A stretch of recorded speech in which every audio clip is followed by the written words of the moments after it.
రొమ్ములో కాస్త గట్టిగా తగలగానే మనసు మూలల్లో ఎక్కడో ఏదో అనుమానం మొలకెత్తుతుంది. అదేమైనా క్యాన్సర్ గడ్డేమోనన్న అనుమానం మనసును పట్టి పీడించడం మొదలవుతుంది. రొమ్ములో కనిపించే గడ్డలు నిజానికి క్యాన్సర్ అవ్వచ్చు, కాకపోవచ్చు. 100కి 90 మందిలో రొమ్ములో కనిపించే గడ్డలు ఎలాంటి ప్రమాదం లేని క్యాన్సర్ కాని గడ్డలే ఉంటాయని చెబుతారు డాక్టర్లు. రొమ్ములో కనిపించే గడ్డల గురించిన పూర్తి వివరాల్ని డాక్టర్ని అడిగి ఇప్పుడు తెలుసుకుందాం.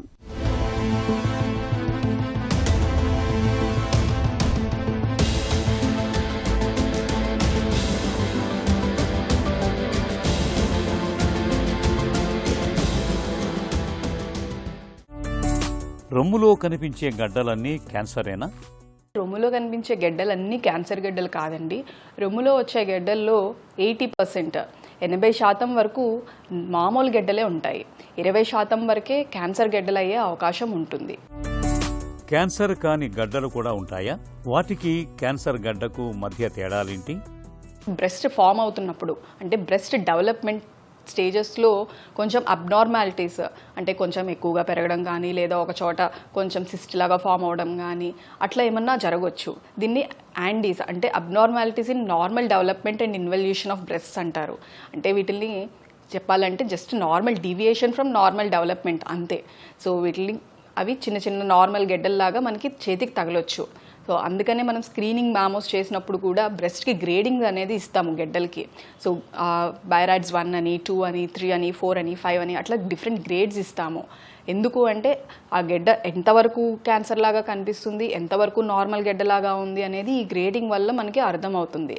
సిమ్టమ్స్ అంటారా, జనరల్గా ఈ యాండీస్ ఓర్ ఈ నార్మల్ గెడ్డలు అనేవి అర్లీ స్టేజెస్లో అంటే 20 ఏళ్ళు 30 ఏళ్ళ ఏజెస్లోనే మనం ఐడెంటిఫై చేయగలం.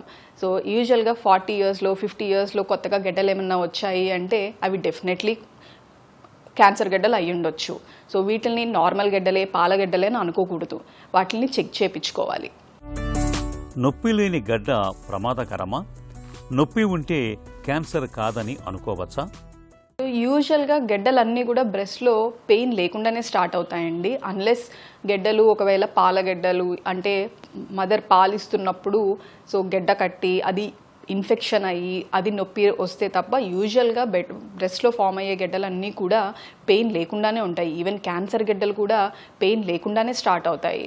బట్ సైజ్ ఇంక్రీజ్ అయ్యే కొద్దీ ఏమవుతుంది అంటే సో చుట్టుపక్కల నరాలు వాట్లు అవి ఇన్వాల్వ్ అవ్వడం వల్ల పెయిన్ అనేది స్టార్ట్ అవుతుంది. సో ప్రతి గెడ్డ ఇనీషియల్గా పెయిన్ లేకుండా స్టార్ట్ అవుతుంది. సో టైం గడిచే కొద్దీ సైజ్ పెరిగే కొద్దీ పెయిన్ అనేది స్టార్ట్ అవుతుంది. సో చాలామంది ఏమనుకుంటారంటే నొప్పి లేదు కదా నార్మల్ గెడ్డనే అనుకుని వదిలేస్తారు. బట్ నొప్పి లేని గెడ్డ అయినా కూడా గెడ్డ కొత్తగా వచ్చింది అంటే అది డెఫినెట్లీ వచ్చి చూపించుకోవాలి. గడ్డ చేతికి తగులుతున్నా లేదా అది కదులుతున్నా పరీక్ష చేయించుకోవాలా? గెడ్డలు అనేవి యూజువల్గా చేతికి తగలంగానే అంటే కొత్తగా వచ్చిన గడ్డలు అయితే కనుక డెఫినెట్లీ వచ్చి చూపించుకోవాలండి.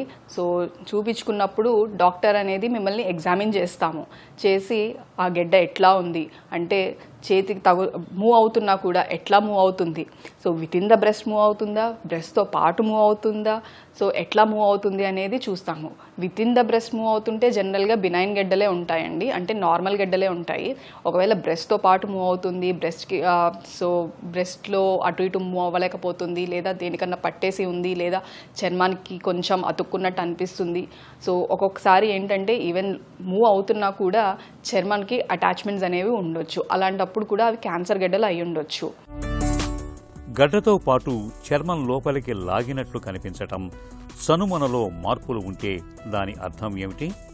నిప్పుల్స్లో మార్పులు ఉండడం లేదు చర్మం లాగినట్టు అనిపించడం అంటే యూజువల్గా గడ్డ గ్రో అవుతున్న కొద్దీ ఏమవుతుంది అంటే సో బ్రెస్ట్ లోపల చిన్న చిన్న ఫైబర్ స్ట్రాండ్స్ ఉంటాయి, వాటిని ఇన్వాల్వ్ అవుతూ ఉంటుంది. ఈ గెడ్డ సైజ్ పెరిగే కొద్దీ బ్రెస్ట్లో అదర్ స్ట్రక్చర్స్ అన్నీ ఇన్వాల్వ్ అవ్వడం వల్ల స్కిన్ లోపలికి లాగినట్టు ఉండడం, ఎందుకంటే ఆ ఫ్రీనెస్ అనేది ఉండదు ఇంకా బ్రెస్ట్లో.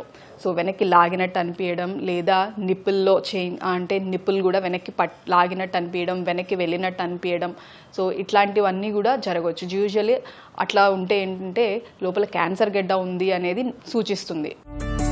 రొమ్ము నుంచి రక్తం లేదా అసాధారణ ద్రవం రావటం ఎంతవరకు ప్రమాదం?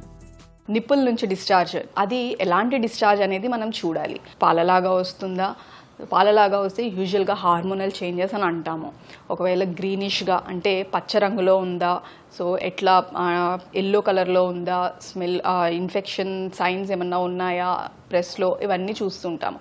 యూజువల్గా ఈ గ్రీనిష్ కలర్ కానీ ఈ ఎల్లో కలర్ కానీ అట్లేమన్నా ఉంటే ఐదర్ బ్రెస్ట్లో ఇన్ఫెక్షన్ కానీ, లేదు అంటే సో నార్మల్ గెడ్డలు అంటే సో నార్మల్ డక్ట్ ఎక్టేషియా అనే ఒక కండిషన్, అట్లా పాపిల్లోమా అంటాము. అలాంటి ఏమన్నా చిన్న బినైన్ గెడ్డలు ఇవన్నీ అంటే నార్మల్ గెడ్డలు అట్లా ఉన్నప్పుడు ఏమన్నా కూడా డిశ్చార్జ్ అనేది రావచ్చు. బట్ బ్లడ్ డిశ్చార్జ్ అంటే రక్తం వస్తుంది అంటే మాత్రం so it should be a concern, ఎందుకంటే ఇట్ క్యాన్ బి క్యాన్సర్. గడ్డ కనిపించినప్పుడు సాధారణంగా ఎలాంటి పరీక్షలు చేస్తారు? మ్యామోగ్రామ్, అల్ట్రాసౌండ్, బయాప్సీ వీటిలో ఏ పరీక్ష ఎప్పుడు చేస్తారు? ఫస్ట్ క్లినీషియన్ అంటే డాక్టర్ ఎగ్జామిన్ చేయడం ఒకటి, ఎందుకంటే డాక్టర్ ఆ గెడ్డ లక్షణాలు ఎట్లా ఉన్నాయి అంటే హార్డ్గా ఉందా, మెత్తగా ఉందా, ఫర్మ్గా ఉందా, ఎట్లా ఉంది, బ్రెస్ట్లో మూవ్ అవుతుందా లేదా, బ్రెస్ట్లో మూవ్ అయితే బ్రెస్ట్తో పాటు మూవ్ అవుతుందా, బ్రెస్ట్ లోపల మూవ్ అవుతుందా, సో ఇలాంటి అన్నీ చూస్తాము. ఇంకా ఎక్కడన్నా గెడ్డలు ఉన్నాయా, చంకలో గెడ్డలు ఉన్నాయా, మిగిలిన స్ట్రక్చర్స్ ఎట్లా ఉన్నాయి అంటే నిపుల్ ఇన్వాల్వ్ అయిందా, స్కిన్ ఇన్వాల్వ్ అయిందా, సో ఇట్లాంటివన్నీ చూస్తాము. యూజువల్గా 40 ఏళ్ళు దాటిన వాళ్ళకి మ్యామో సజెస్ట్ చేస్తాము. మ్యామో సజెస్ట్ చేసి మ్యామోలో చెప్పినట్టు ఏ గ్రేడ్, సో ఎట్లా ఉంది గెడ్డ, సో గ్రేడ్ 1నా, గ్రేడ్ 2నా, గ్రేడ్ 3నా, సో అంటే బైరాడ్స్ 1, బైరాడ్స్ 2, బైరాడ్స్ 3, బైరాడ్స్ 4 ఇట్లా మనం డిఫరెంట్ కేటగిరీస్ ఇస్తాము. సో దానివల్ల ఏంటంటే బ్రెస్ట్ గెడ్డ క్యాన్సర్గా మారే అవకాశం ఎంత ఉంది, సో క్యాన్సర్ లక్షణాలు ఉన్నాయా లేవా అనేది దానివల్ల తెలుస్తుంది. సో దాని బేసిస్ ఒకవేళ డెన్స్ బ్రెస్ట్ ఉంటే అల్ట్రాసౌండ్ చేస్తాము.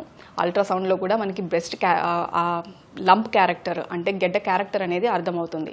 దీంతో పాటు అనుమానాస్పదంగా ఉన్న గెడ్డలన్నీ కూడా బయాప్సీ కంపల్సరీ చేయాలి, ఎందుకంటే మనకి ఎంత అనుమానం ఉన్నా మనకి 100% కన్ఫర్మేషన్ ఇచ్చేది బయాప్సీ ఒక్కటే.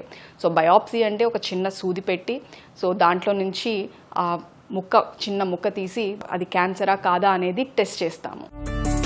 రొమ్ములో గడ్డ క్యాన్సర్ అని తేలితే తొలి దశలో చికిత్సతో పూర్తిగా నయం చేసే అవకాశం ఎంతవరకు ఉంటుంది?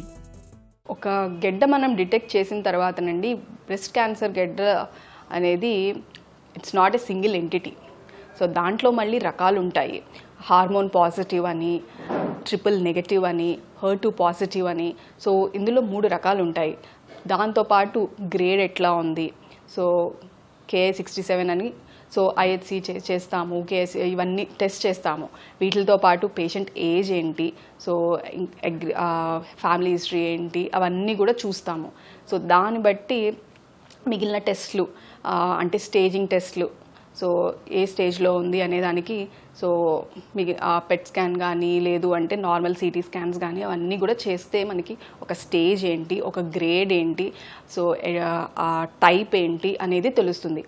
వీటి ద్వారా మనం బ్రెస్ట్ క్యాన్సర్ ట్రీట్మెంట్కి రెస్పాన్స్ ఎట్లా ఉండబోతుంది, క్యూర్ రేట్స్ ఎట్లా ఉండబోతున్నాయి అనేది మనకి తెలుస్తుంది. ఒక్కొక్క రకంగా బిహేవ్ చేస్తుంది. సో బట్ ఏ రకమైనా కూడా ఎర్లీ స్టేజెస్లో అంటే స్టేజ్ 1, స్టేజ్ 2లో మనం రికగ్నైజ్ చేయగలిగితే క్యూర్ రేట్స్ అనేవి మనకి చాలా ఎక్కువగా ఉంటాయి. మోర్ దెన్ 90% క్యూర్ రేట్స్ ఉంటాయి. సో స్టేజ్ 1లో అయితే 99% క్యూర్ రేట్స్ ఉంటాయి. స్టేజ్ 2 అయితే 90% క్యూర్ రేట్స్ ఉంటాయి. సో బ్రెస్ట్ క్యాన్సర్ని ఎర్లీగా డిటెక్ట్ చేయడం అనేది చాలా ఇంపార్టెంట్. రొమ్ముల్లో గడ్డలని క్యాన్సరే అని భయపడాల్సిన పని లేదు. అయితే ముందస్తు పరీక్షలు చేయించుకోవడం అన్ని విధాలా మేలు. రొమ్ముల్లో గడ్డల్లాగా తగులుతున్నప్పుడు మెమోగ్రామ్ పరీక్ష చేయించుకోవాలి. తొలి దశలో గుర్తిస్తే రొమ్ము క్యాన్సర్ను తేలిగ్గానే జయించవచ్చు.